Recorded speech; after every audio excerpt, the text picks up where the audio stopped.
Hello, what's up guys? I'm reading now. I'm reading. I not only use all the brains that I have, but all that I can borrow. Woodrow Wilson. How to read and remember this and any book. Your time is one of your greatest assets. It's the one thing you cannot get back. As your brain coach, I want you to get the greatest results and return on your attention. So here are some recommendations on how to get the most out of this book. You can apply this advice towards practically anything you want to learn and read. Let's start with a question. Have you ever read something only to forget it the next day? You are not alone. Psychologists refers to this as the forgetting curve. It's the mathematical formula that describes the rate at which information is forgotten after it is initially learned. Research suggests humans forget approximately 50% of what they learn within an hour and an average of 70% within 24 hours. Below are a handful of recommendations that will help you stay ahead of the curve. Later I will share advanced strategies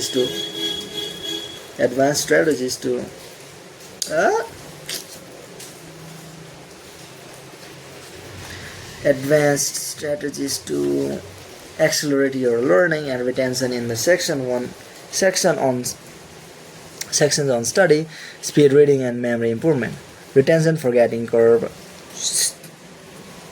Research suggests that our natural ability to concentrate wanes between 10 to 40 minutes. If we spend any longer on a given task, we get diminishing returns on our investment of time because our attention starts to wander. For that reason, I suggest you use the Pomodoro technique, a productivity method developed by Francisco Cirillo based on the idea that the optimal time for a task is 25 minutes followed by a 5-minute break. Each 25-minute chunk is called a Pomodoro. As you read this book, I suggest that you read for one Pomodoro and then take a 5-minute brain break before continuing. When it comes to learning, the Pomodoro technique works for reasons related to memory, specifically the effect of primacy and recency.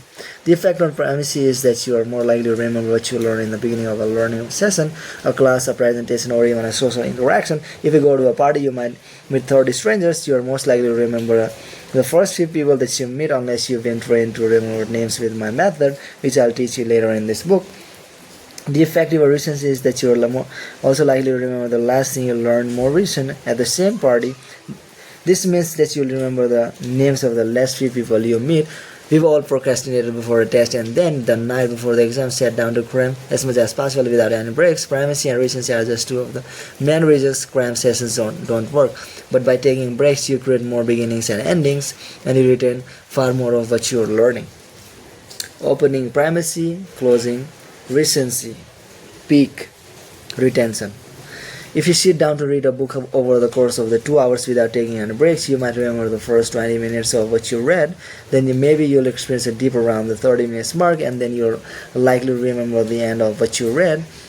This means the lull in between with no breaks for assimilation or thinking through what you just read results in a dead space for learning. So take this book on one Pomodoro at a time so you get the most out of what you read. If you still choose to cram, you'll learn helpful methods in this book to retain the in-between information. Did you know that the very act of reading this book will make you smarter? I realize that's a big claim, but I'm completely convinced that it's true. On one level, it's going to teach you to be smarter through the tools and tactics I share here, but on another level, when you actively read it, you'll form pictures in your mind and you'll make connections between what you know and what you are learning. You will think about how this applies to your current life, and you will imagine how you can use the knowledge you're taking in. It promotes neuroplasticity. Oliver Wendell Holmes said, every now and then a man's mind is stretched by a new idea or sensation and never shrinks back to its former dimensions. When you read any book, you have the opportunity to stretch the range of your mind and it will never be the same. Quick start. Set a timer for 25 minutes right now and concentrate on what you're reading in this book for that amount of time. When your alarm goes up, bookmark this book and close it. Then write down what you learned within that 25 minutes period. Okay, tomorrow use the faster method. To get the most out of this book, here is a simple method for learning anything quickly. I can call it the faster method, and I want you to use this as you read. Starting now. The acronym FASTER stands for Forget, Act, State, Teach, Enter, Review. Here's the breakdown. I'm gonna read it tomorrow. Okay, bye.